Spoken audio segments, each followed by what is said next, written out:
अभी तो 2015 भी खत्म होने जा रहा है। हाँ, 15 खत्म होने जा रहा है।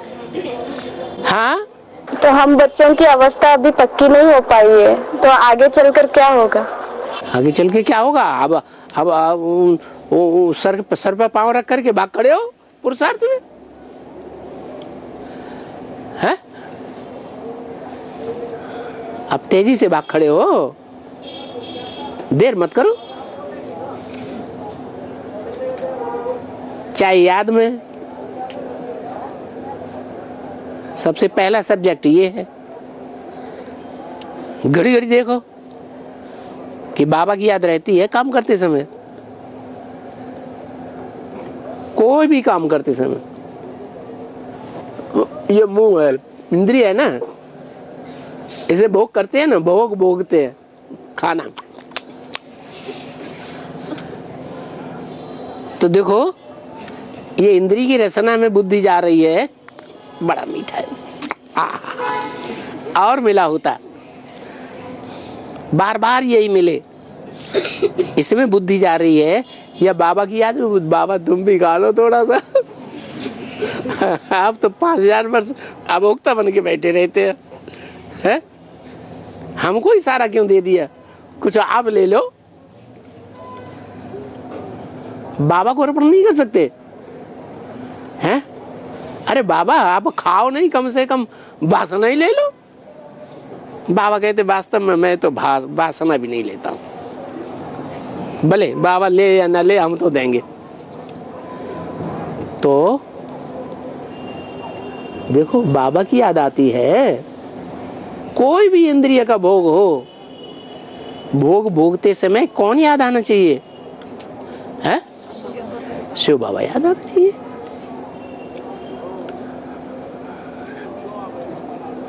कर्म करते समय कर्म इंद्रियों से बाबा याद आना चाहिए। बात करते समय वाचा से बाबा याद आना चाहिए।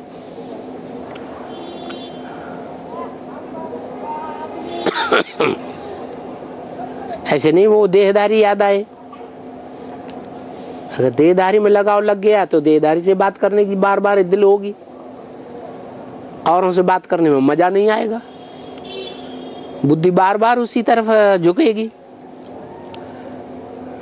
तो देखना है अपने, घड़ी घड़ी चेक करना है, कहीं ऐसा तो नहीं है किसी देहदारी की तरफ बुद्धि जा रही हो।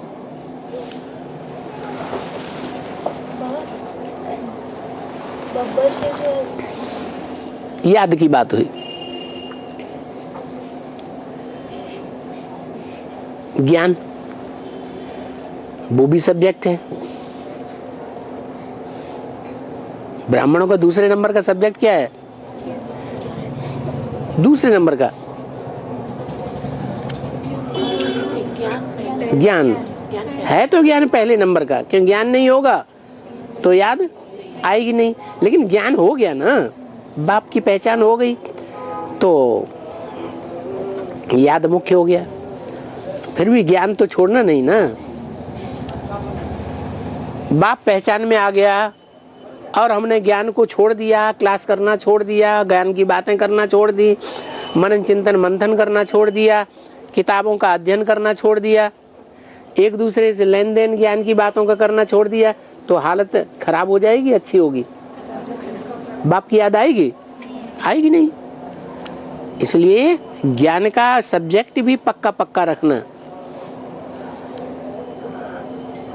और फिर धारणा घड़ी घड़ी देखना है, हमसे कोई भूल तो नहीं हो गई, कोई धारणा का पॉइंट मिस तो नहीं हो रहा है। धारणाओं में भी सबसे मुख्य धारणा सहन शक्ति, उसकी परीक्षा बार बार आती है। और सहन शक्ति में मैं सारा दिन पास हुआ, सहन शक्ति में पास हो गए तो सब गुणों में पास हो जाएंगे।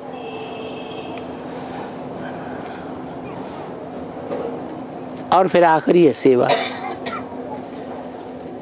ऐसा तो नहीं ईश्वरीय सेवा के लिए मैं मना कर देता हूं, चेक करना घड़ी घड़ी। कोई स्वार्थ की सेवा के लिए कह रहा हो तो भले न करो, लेकिन ईश्वरीय सेवा के लिए, यज्ञ की सेवा के लिए हमसे कहा जा रहा है तो कभी मना नहीं करना चाहिए।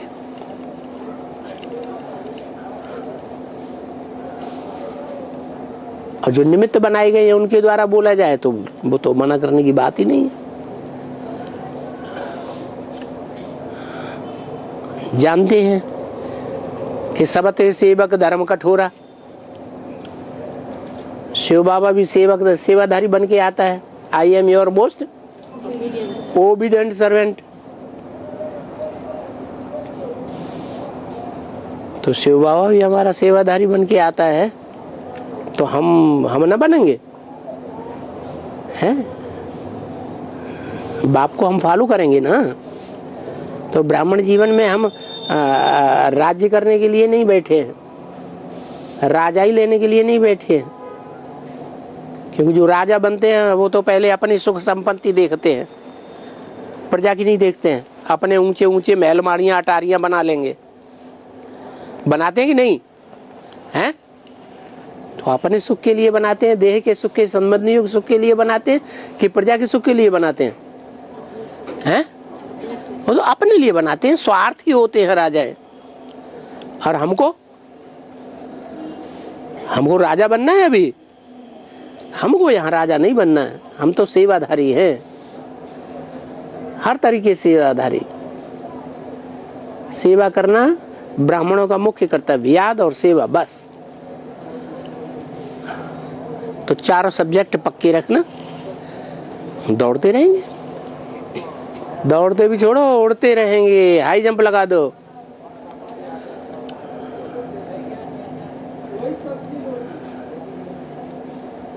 शंकर जी को फॉलो करने में नहीं लगे रहना क्या? तो वो तो बाद में हाई जंप लगाएगा क्या? जिनकी बहुत अच्छी प्रैक्टिस होती है ना दौड़ने की, वो क्या करते हैं? हैं?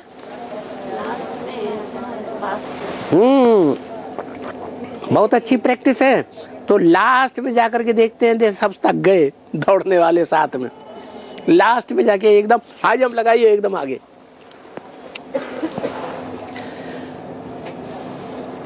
इस बात में कहीं फॉलो करने के लिए नहीं बैठे रहना क्या? कि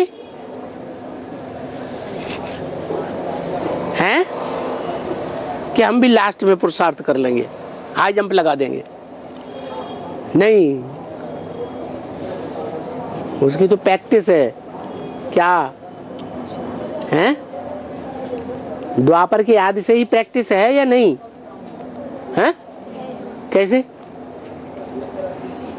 है कर दी? तो ये भी तो बताओ कैसे।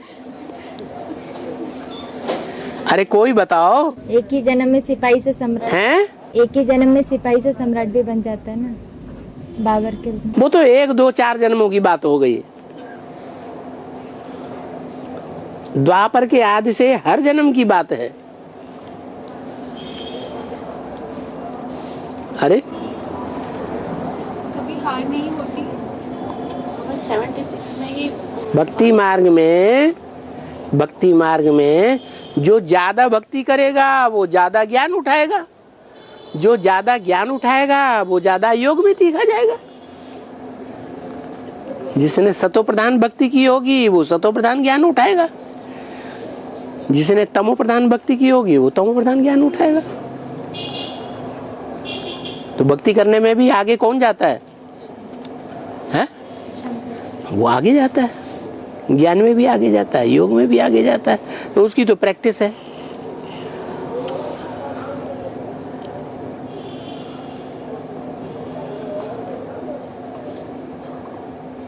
ज्ञान में आते ही फाउंडेशन ही हाई जंप का है।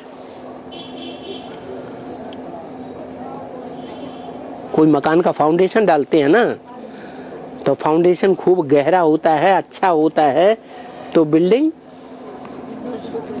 कई मंजिल की बिल्डिंग बनती है अच्छी।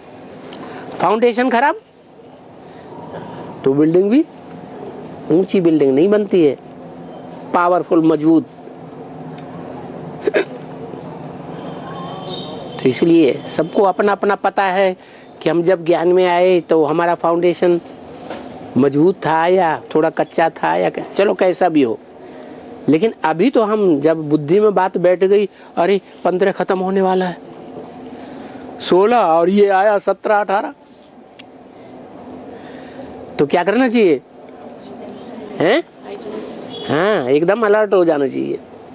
हाँ, और बब्बर शेर जो होता है ना वो शक्तिशाली